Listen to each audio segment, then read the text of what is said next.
En Jeremías capítulo 2, versículo 22, Dios ha dicho: aunque te laves con lejía y amontones jabón sobre ti, la mancha de tu pecado permanecerá aún delante de mí. O sea, tú tienes que dejar de ser pentecostal, dejar de ser un presbiteriano calvinista, dejar de ser un adventista, dejar de ser un católico, un bautista de las asambleas de Dios, un testigo de Jehová. Déjate de estar refugiado ahí. Aunque te laves con lejía y amontones jabón sobre ti, la mancha de tu pecado permanecerá aún delante de mí. Aunque te laves con lejía, tú te laves. Aunque tú hagas esto por ti, aunque te laves con lejía y amontones jabón sobre ti, la mancha de tu pecado permanecerá aún delante de mí, dijo Jehová el Señor. Una vez que la persona cometió un pecado, uno, no estamos hablando de 2 pecados cometidos, 3, 4, 5, no. Basta un primer pecado cometido, cuando uno deja de ser inocente, deja el estado de niñez y adquiere la plena conciencia del conocimiento de lo que es bueno y malo. Porque los niñitos al morir se van al cielo, están en inocencia, como dijo el Señor en Mateo 19:14, porque de los niñitos, de los pequeñitos, de los tales es el reino de los cielos.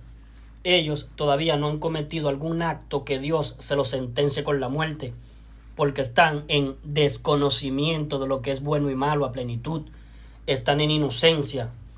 Pero cuando ya el ser humano deja de ser inocente ante Dios, ya sabe a plenitud lo que es hacer lo bueno y lo malo, como dice en Santiago 4:17, y al que sabe hacer lo bueno y no lo hace, le es pecado, ya sea que peque por acción o por omisión de hacer lo bueno sabiendo hacerlo, porque ya sabe lo que es bueno y malo, y ahí se configura un pecado. Ese pecado tiene una sola sentencia penal, es la muerte del alma. Ahora, como nosotros somos trino, espíritu, cuerpo y alma, al pecar hay muerte espiritual, hay muerte biológica. El cuerpo va muriendo conforme va pecando. Hay castigo físico, enfermedades, rompimientos matrimoniales, aflicciones que van matando el cuerpo hasta que el cuerpo muere. Pero la sentencia penal es la muerte del alma, y esa sentencia no se negocia. Uno, al pecar, contrae condenas de tipo moral. Uno le puede pedir perdón a Dios por los pecados y Dios se lo perdona, pero en el aspecto moral, pero en el aspecto penal, una sola sentencia hay por pecar: la muerte del alma. Entonces, dice en el libro del profeta Isaías, capítulo 1, versículo 18, ahí dice Dios: venid luego y estemos a cuenta. Si vuestros pecados fueren como la grana, como la nieve serán emblanquecidos. Si fueren rojos como el carmesí, vendrán a ser como blanca lana. Pero eso lo haré yo Cristo.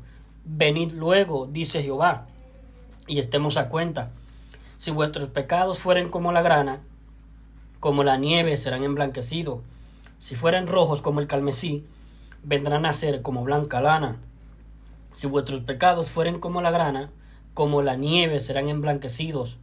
La grana tiene un color oscuro, pero eso lo hace el Señor, no lo hacemos nosotros.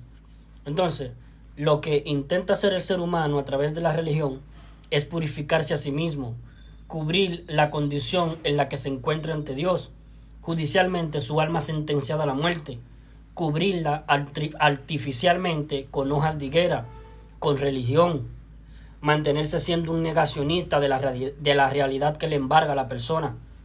Ya por pecar está con su alma sentenciada a la muerte. Dios dijo: el alma que pecare, esa morirá. Ezequiel 18:4. Entonces, en el aspecto penal de la condena, no en el aspecto moral o espiritual, sino en el aspecto penal, una sola sentencia hay por pecar: la muerte del alma. Y esa sentencia tiene que ser ejecutoriada en el juicio ante el gran trono blanco que le fue revelado al apóstol Juan en la isla de Patmos. Ahí tenemos Apocalipsis capítulo 20 del 11 al 15, cuando el apóstol Juan dice: y vi un gran trono blanco y al que estaba sentado en él, de delante del cual huyeron la tierra y el cielo, y ningún lugar se encontró para ellos. Cristo dijo en Mateo 24:35: el cielo y la tierra pasarán, pero mis palabras no pasarán. Entonces dice: de delante del cual huyeron la tierra y el cielo, y ningún lugar se encontró para ellos. y vi a los muertos, grandes y pequeños, de pie ante Dios, los muertos espirituales. Ahora, cuando una persona entiende que nosotros somos espíritu, cuerpo y nuestro yo, el alma, tiene que entender que al ser humano,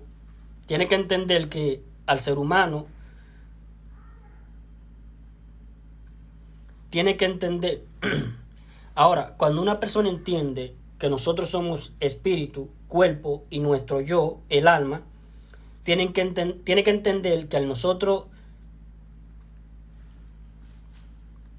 Ahora, cuando una persona entiende que nosotros somos espíritu, cuerpo y nuestro yo, el alma, tiene que entender que al ser nosotros trino, espíritu, cuerpo y alma, creados a imagen y semejanza de Dios, un Dios en tres personas, Dios Padre, Dios Hijo y Dios Espíritu Santo, cuando el ser humano comete su primer pecado, la sentencia contra el pecado, que es la muerte, se aplica sobre el espíritu, el cuerpo y el alma, y el ser humano entra en un proceso de muerte que inicia con la muerte del espíritu, luego continúa con la muerte del cuerpo. Este es un proceso, el cuerpo va muriendo conforme va pecando.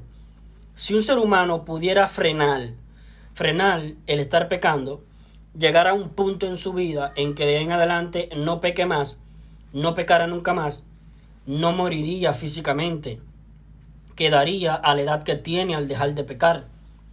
Conforme el ser humano va pecando, el cuerpo va muriendo. Son condenas a la muerte del cuerpo físico, porque la paga del pecado es muerte. La razón del por qué nosotros tenemos que morir es por el pecado. El pecado es un delito de pena de muerte para el espíritu, para el cuerpo y para el alma. Entonces, voy a repetir, cuando el ser humano que está inocente ante Dios, porque es niño, deja el tierno estado de niñez, deja la inocencia y adquiere el pleno conocimiento de lo que es bueno y malo, entonces, al primer pecado cometido, de la larga lista de pecados que todos nosotros vamos a cometer hasta que nos muramos físicamente, la sentencia contra el pecado, que es la muerte, se aplica sobre nuestra Trinidad. La sentencia contra el pecado espiritual es la muerte del espíritu. La sentencia contra el pecado moralmente es la muerte del cuerpo. Y la sentencia penal contra el pecado es la muerte del alma. Entonces, cuando una persona cometió su primer pecado, su espíritu muere de inmediato, muerto espiritual. Y de ahí en adelante necesita que Dios le haga nacer su espíritu que está muerto, nacer de nuevo, como se lo dijo el Señor a Nicodemo en Juan 3, versículo 1 al 8. Ahora, el cuerpo físico entra en su propio proceso de muerte que va ocurriendo mientras el ser humano va pecando, en donde va perdiendo la juventud, va envejeciendo, y hasta que finalmente el cuerpo muere. Y para el alma al cometer el primer pecado, su alma, el alma de la persona, queda sentenciada a la muerte, el alma. Y una vez que el alma, por cometer un solo pecado, cuando dejó el tierno estado de niñez, era niñito inocente, adquirió la plena conciencia de sus actos, ahora dejó de ser inocente. Cuando Dios detecta que la persona adquirió el pleno conocimiento del bien y del mal, al primer pecado cometido, a plena conciencia de saber lo que es bueno y malo, la sentencia contra el pecado, que es la muerte, en términos penales, se aplicó sobre el alma de la persona. Entonces, una vez que la persona cometió un primer pecado a plena conciencia de sus actos, la sentencia penal, que es la muerte del alma, se aplicó sobre la persona. Está sentenciada la persona. Y una vez que la persona quedó sentenciada a la muerte de su alma, no hay nada en lo absoluto que de ahí en adelante el ser humano pueda hacer o dejar de hacer para evitar que la sentencia a la muerte de su alma quede sin efecto, que ya no esté más sentenciada su alma a la muerte. No, eso no va a ocurrir. Una vez que la persona cometió su primer pecado a plena conciencia, ya dejando de ser inocente ante Dios, la sentencia penal que atenta contra el alma ya se aplicó sobre la persona y la persona quedó con su alma ya sentenciada a la muerte. Y una vez que la persona, por pecar una sola vez, no importa el tipo de pecado cometido, si le faltó el respeto a la mamá, le contestó al papá, tuvo un mal pensamiento, el niñito se masturbó, tuvo polución nocturna, le salió semen al niñito por el pene, tuvo una fantasía sexual, mintió, le mintió a la mamá, no importa el tipo de pecado que sea, eso no importa. Para Dios no hay diferencia entre un pecado y otro en materia penal. No importa el tipo de pecado cometido, la sentencia es la misma, la muerte del alma. El alma que pecare, esa morirá. Y esa sentencia no se negocia. ¿Entiendes? Moralmente, uno puede pedirle perdón a Dios por los pecados cometidos y Dios lo perdona. Hay perdón, pero penalmente no. La sentencia penal, que es la muerte del alma, no se negocia. No hay nada que el hombre le pueda dar a Dios una vez que pecó y su alma quedó sentenciada a la muerte como intercambio del alma de él. Nada. En Mateo 16:26, Cristo Jesús dijo: porque ¿qué aprovechará el hombre si ganare todo el mundo y perdiere su alma? ¿O qué recompensa dará el hombre por su alma? En el original, la segunda parte dice: ¿o qué dará el hombre a Dios como intercambio del alma de él? Si el alma, al pecar, ya quedó sentenciada a la muerte, de ahí en adelante, ¿qué le dará el hombre a Dios para que su alma deje de estar sentenciada a la muerte? Como intercambio, a cambio de que mi alma sea librada de la sentencia, yo te doy a cambio vivir una vida en santidad, dejar el pecado, renunciar al pecado, dejar de ser tibio, permanecer cual pámpano en la vid, guardar santidad, vivir una vida en santidad. Pero si ya pecaste y penalmente hablando, no hay ninguna otra forma en que un solo pecado cometido se sentencie debidamente y se condene, sino con la muerte del alma. Esa sentencia no se puede negociar, escapa de la religión. La religión es satánica, porque usa la Biblia dándole sentidos o significado que no tienen a ciertos versículos.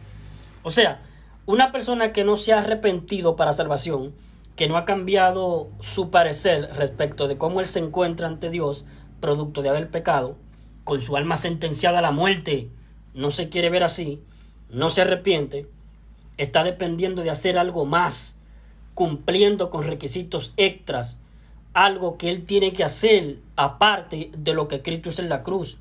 Eso es la religión. ¿Qué fue lo que hizo Cristo en la cruz? Cristo tuvo que morir por los pecados de nosotros. Cristo murió en vez de nosotros por los pecados de nosotros. Los pagó Él para que no los pagásemos nosotros. Pero para poder llegar a creer esto con todo el corazón, con fe, hay que arrepentirse. El arrepentimiento es un cambio de parecer. Ese es el arrepentimiento que Dios demanda para salvación. Miren, para que veamos que el arrepentimiento que Dios está demandando para salvación no tiene nada que ver con el arrepentimiento de los pecados, sino que es un cambio de parecer. En Éxodo capítulo 32, el pueblo de Israel empezó a injuriar a Dios cuando estaba en su éxodo por el desierto a la tierra prometida. Decían los israelitas: Dios nos sacó de Egipto para matarnos de hambre en el desierto. Estamos fastidiados de este pan del cielo, el maná. Queremos comer carne. Dios nos sacó al desierto para hacernos morir de sed. Entonces estaban injuriando, diciendo malas palabras para con el Señor. Entonces Dios se hastió de las injurias y calumnias de su pueblo. Entonces él le dijo a Moisés: hazte a un lado, Moisés, de este pueblo. Yo de ti haré una gran nación, y a este pueblo lo voy a destruir.